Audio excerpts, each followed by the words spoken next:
होली देश भर में धूमधाम से मनाई जाती है, तो प्रशासन के लिए चुनौतियां भी बहुत हैं, क्योंकि रमजान का दूसरा जुमा 14 मार्च को है और इस दिन होली भी है।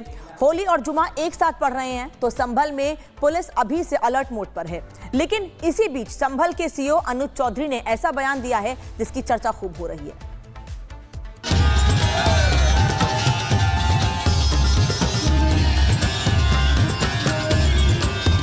मैं तो चाहता हूँ सब मिलकर होली खेलो, मेरे भी रंग डाल लो, मैं तुम्हारा डाल लूंगा, ठीक है? हिंदू मुस्लिम सब होली खेलो। संभल के सीओ अनुज चौधरी कहते हैं कि तुम हमारे रंग डालो, हम तुम्हारे रंग डालें। तुम धर्म की दीवार हटा दो, हम धर्म की दीवार मिटा दें। तो मेरा स्पष्ट संदेश ये है, जिस भाई को होली खेलनी हो उस दिन वो बाहर निकले, और जिसमें कैपेसिटी और रंग खेलने की, जिसका बड़ा मन हो वो बाहर निकले। नहीं तो अनावश्यक कोई भी आदमी बाहर ना निकले, अपने बच्चों के साथ रहे, अपने घर में नमाज पढ़े, क्योंकि घर में भी तो पढ़ते हैं। कोरोना टाइम में घर में नहीं पढ़ी, सबने पढ़ी है। और जब मूर्ति में भगवान नहीं है तो घर में भी तो मूर्ति थोड़ा ही है, घर में भी तो नमाज पढ़ सकते हो, जब सब जगह सीओ अनुज चौधरी का कहना है कि अगर होली में किसी ने रंग पड़ने पर संभल में विवाद किया तो प्रशासन फिर नहीं छोड़ेगा, नहीं बख्शेगा और तगड़ा एक्शन होगा। प्रशासन इस स्थिति में नहीं है अब हम कोई भी चीज बर्दाश्त करेंगे, किसी भी पक्ष की। यदि हिंदू पक्ष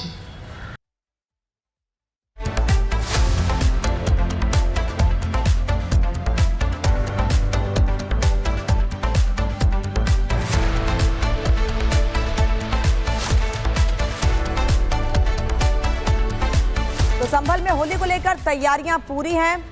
वहीं दूसरी ओर साफ कह दिया गया है सीओ की ओर से भी, जो होली नहीं खेलना चाहता है घर से बाहर ना निकले। प्रधानमंत्री मोदी क्या कह रहे हैं पहले सुन लेते हैं, फिर आगे खबरें बताएंगे आपको। दवाई में दम, दाम कम, दवाई में दम। हमारी सरकार अच्छे अस्पताल भी बनवा रही है।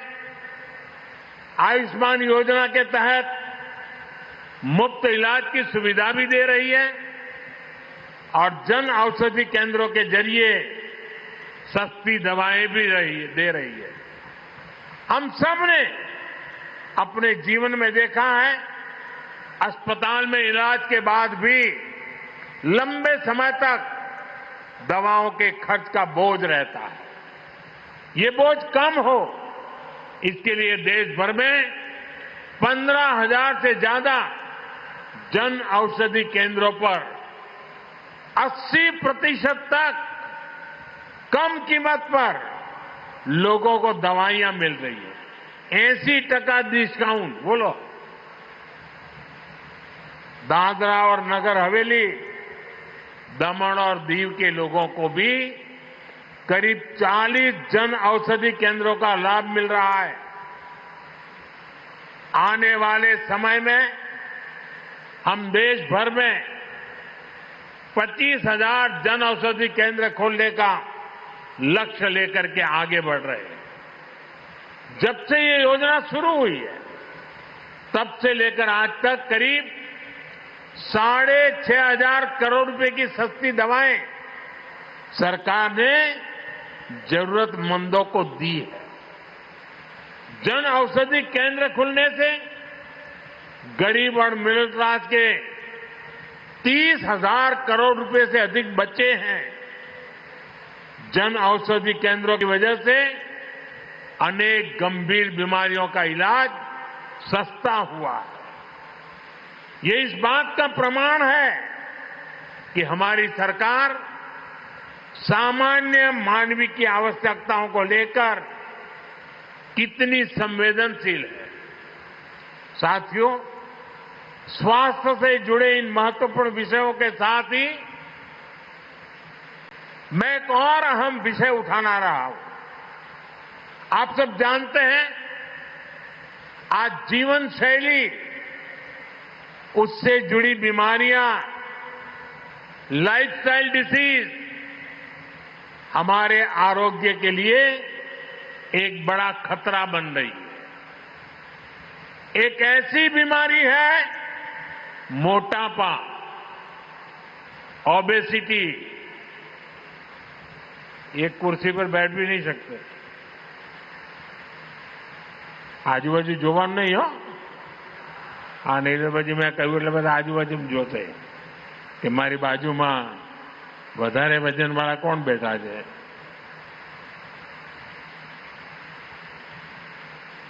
ये मोटापा जो आज दूसरी कई बीमारियों की वजह बनती जा रहा है. अभी हाल ही में मोटापे की समस्या पर एक रिपोर्ट आई है.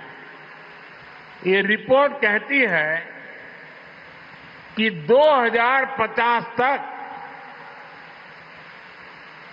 44 करोड़ से ज्यादा भारतीय मोटेपन, ओबेसिटी की समस्या से ग्रस्त हो जाएंगे.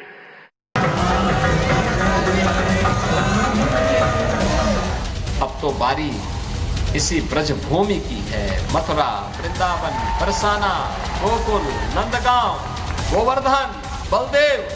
विकास के लिए पैसे की कोई सीमा नहीं.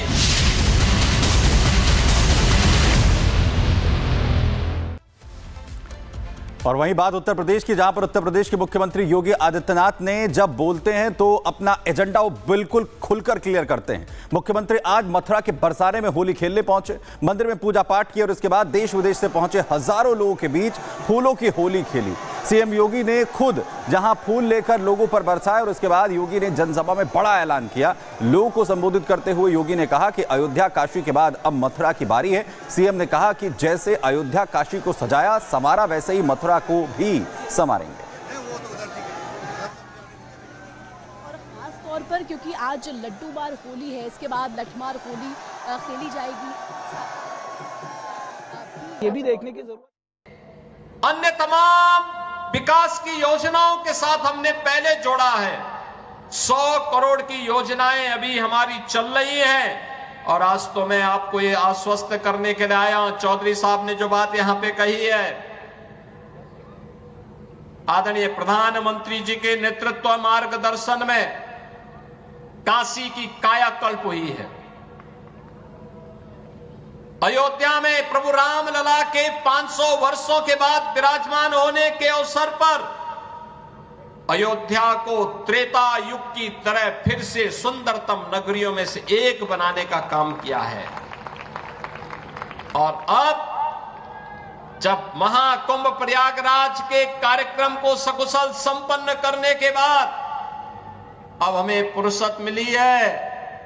यद्यपि यहां कार्य पहले प्रारंभ हो गए थे, लेकिन इस बार हमने बजट में विशेष प्रावधान कर दिया है.